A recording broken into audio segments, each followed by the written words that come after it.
Zrumbesh.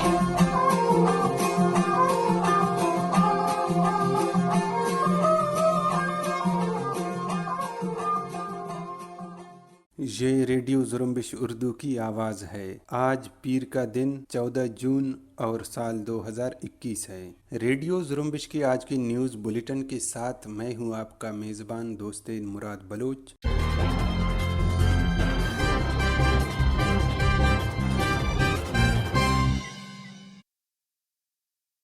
Radio Zrumbesh کی آج کی نیوز بلیٹن میں بلوچستان سمیت علاقائی اور عالمی خبریں شامل ہیں۔ آئیے آج کے نیوز بلیٹن میں شامل بلوچستان سے متعلق خبریں سنتے ہیں۔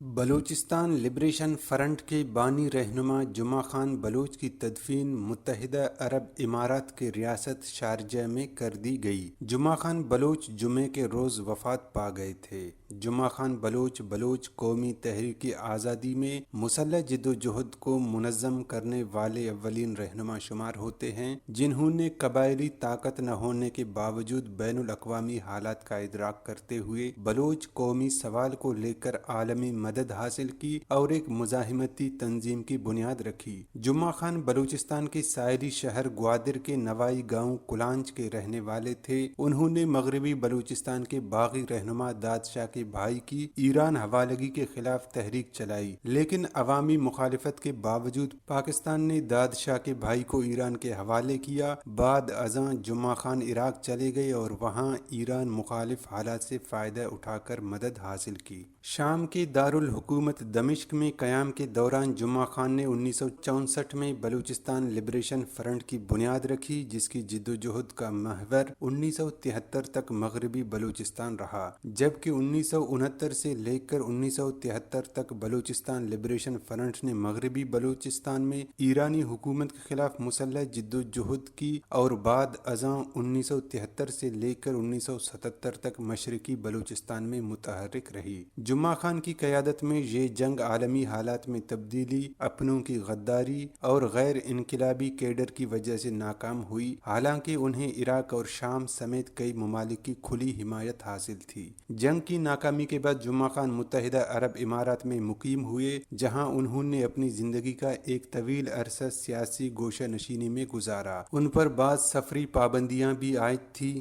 سخت حالات کے باوجود انہوں نے اپنے دیگر ساتھیوں کی نسبت سرنڈر ہونے سے انکار کیا اور اپنے موقف پر ڈٹے رہے۔ وہ موجودہ تحریک آزادی کے خیرخواہ تھے۔ جمعہ خان بلوچ کی وفات پر بلوچ آزادی پسند رہنماؤں نے گہرے دکھ کا اظہار کیا۔ بلوچ قومی تحریک کے سرکردہ رہنما استاد واحد قمبر بلوچ نے کہا کہ جمعہ خان کی بلوچ جدوجہد آزادی میں گراں قدر خدمات ہیں۔ واحد قمبر نے کہا کہ جمعہ خان ایک بہترین دوست اور ساتھی تھے۔ بلوچ تاریخ سمیت انہیں سیاست پر عبور حاصل تھا۔ یقیناً ان کی وفات سے جو خلا پیدا ہوا ہے اسے پر نہیں کیا جا سکتا، مگر ان کی تعلیمات اور قومی جدوجہد میں رہنمائی بلوچ قومی تاریخ کا اہم حصہ ہے۔ ان کی تعلیمات نوجوانوں کے لیے مشعل راہ ہے۔ جمعہ خان کے بیٹوں ڈاکٹر خالد اور عمر بلوچ سمیت خاندان کے افراد کے اس دکھ کے لمحے میں بلوچ قوم ان کے ساتھ ہے۔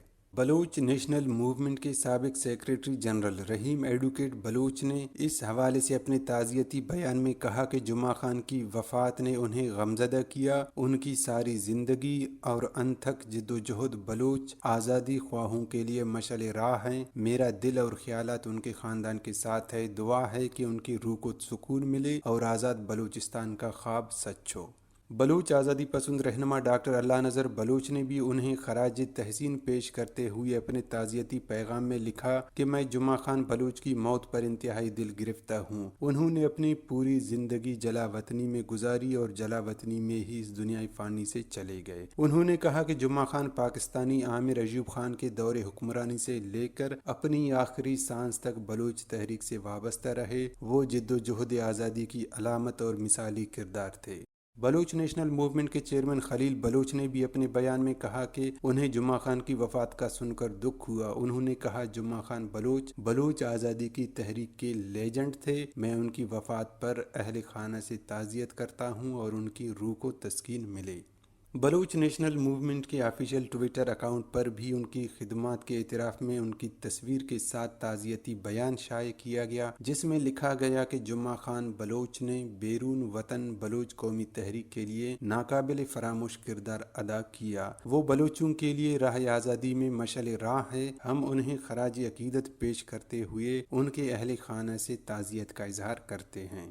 بولان کے علاقے مارواڑ میں قابض پاکستانی فورسز پر ہونے والے بارودی سرنگ کے ایک دھماکے میں 4 اہلکار ہلاک ہوئے ہیں۔ دی بلوچستان پوسٹ کے مطابق شال میں مقیم صحافی زین خان نے بتایا ہے کہ قابض پاکستانی فورسز کو بولان کے علاقے مارواڑ میں اتوار کی صبح نشانہ بنایا گیا، جس کے نتیجے میں 4 پاکستانی اہلکار موقع پر ہلاک ہوئے۔ دوسری طرف قابض پاکستانی فوج نے اس حوالے سے کوئی بیان جاری نہیں کی ہے۔ قابض پاکستانی فورس فرنٹیئر کور کے اہلکاروں نے کیچ کے مرکزی شہر تربت آبسر سے داؤد لطیف ولد عبداللطیف کو ماورائے عدالت گرفتار کر کے جبری طور پر لاپتہ کر دیا ہے۔ جبری گمشدگی کے شکار نوجوان کو جبری لاپتہ کرنے والے اہلکاروں نے گھر والوں کی مزاحمت پر تشدد کا نشانہ بھی بنایا ہے اور ان کے ایک کزن کو بندوق کے بٹوں سے مار کر شدید زخمی کر دیا ہے۔ اطلاعات کے مطابق عبداللطیف 11 جون کو لاپتہ کیے گئے ہیں۔ کیچ ہی میں قابض پاکستانی فورسز نے تمب کے علاقے کوش کلات میں اتوار کی صبح جاریت کر کے مزید 4 افراد کو جبری طور پر لاپتہ کر دیا ہے۔ جبری طور پر لاپتہ کیے جانے والوں کی شناخت عبداللہ ولد حسین علی، سہراب ولد رحیم بخش، گوہرام ولد نادل اور ستار ولد الہی بخش کے ناموں سے ہوئی ہے۔ بلوچستان لبریشن فرنٹ کے ترجمان میجر گوہرام بلوچ نے کیچ کے علاقے مند میں قابض پاکستانی فوج کی ایک چوکی پر حملے کی ذمہ داری قبول کی ہے اور کہا ہے کہ ہفتے کی شام 8 بجے BLF کے سرماچاروں نے کیچ کے علاقے مند رودان سر میں قائم قابض پاکستانی فوج کی چوکی پر راکٹوں اور بھاری ہتھیاروں سے حملہ کیا، جس میں قابض فوج کو جانی اور مالی نقصان اٹھانا پڑا۔ کوہلو کے علاقوں سفید اور نساؤ میں آسمانی بجلی گرنے کے مختلف واقعات میں ایک 9 سالہ بچہ اور ایک خاتون سمیت 3 افراد ہلاک ہوئے جبکہ 2 زخمی ہوئے ہیں۔ شال کے علاقے مری آباد خارتار میں ایک تالاب میں کام کے دوران گیس بھر جانے سے 4 مزدور ہلاک ہو گئے۔ دوسری طرف رند علی میں نامعلوم مسلح افراد نے فائرنگ کر کے ایک شخص کو قتل کر دیا۔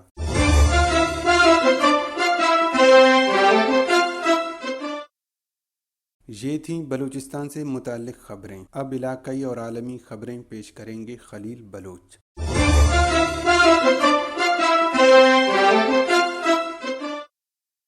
بھارت کے زیر قبضہ کشمیر کے شمال مغربی شہر سوپور میں ہفتے کو شدت پسندوں کے حملے میں 2 پولیس اہلکار اور 2 عام شہری ہلاک ہوئے ہیں، جبکہ 2 پولیس اہلکاروں سمیت 4 افراد زخمی ہوئے ہیں۔ بھارتی حکام کے مطابق سری نگر سے 48 کلومیٹر دور سوپور کے آرام پورہ علاقے میں حملے کے بعد شدت پسند بھاگ نکلنے میں کامیاب ہو گئے، تاہم پولیس اور نیم فوجی دستوں نے فوج کی مدد کے ساتھ سوپور کے ایک وسیع علاقے کو گھیرے میں لے کر حملہ آوروں کی تلاش شروع کر دی ہے۔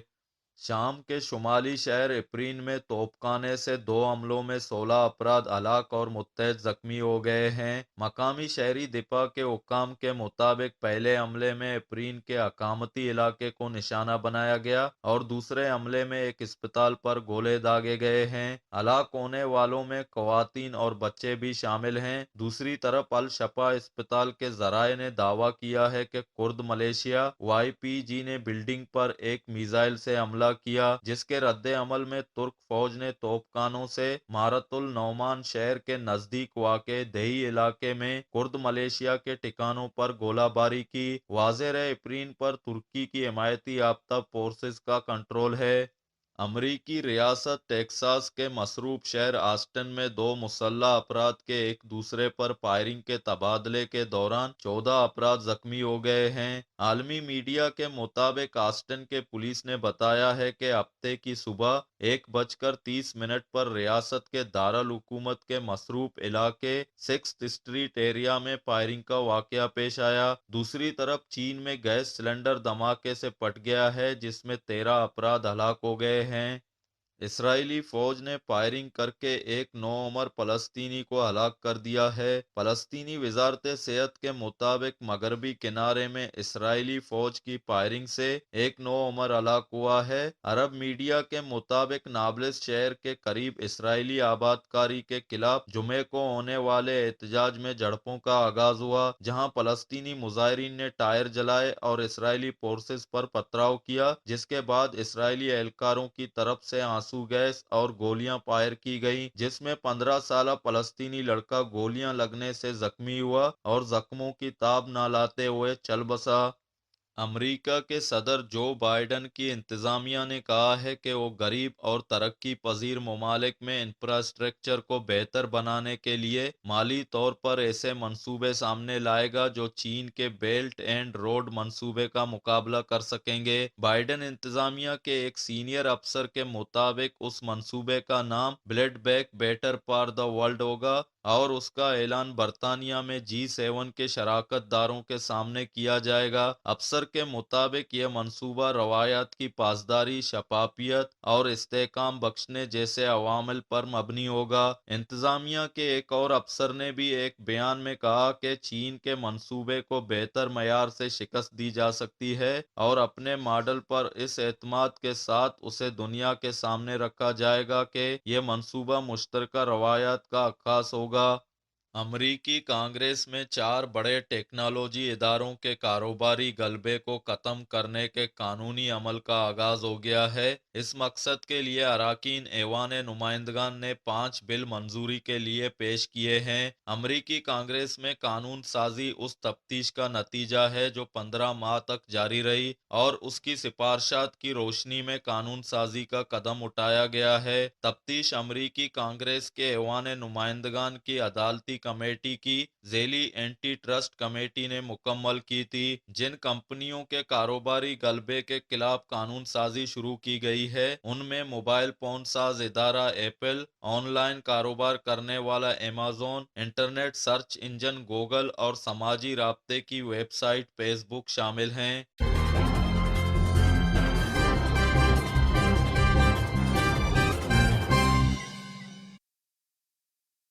اسی کے ساتھ ہی آج کے نیوز بلیٹن کا اختتام ہوتا ہے۔ دوستین مراد بلوچ کو اجازت دیجیے اور مزید خبروں کے لیے وزٹ کرتے رہیے ہماری ویب سائٹ زرمبش.com کو۔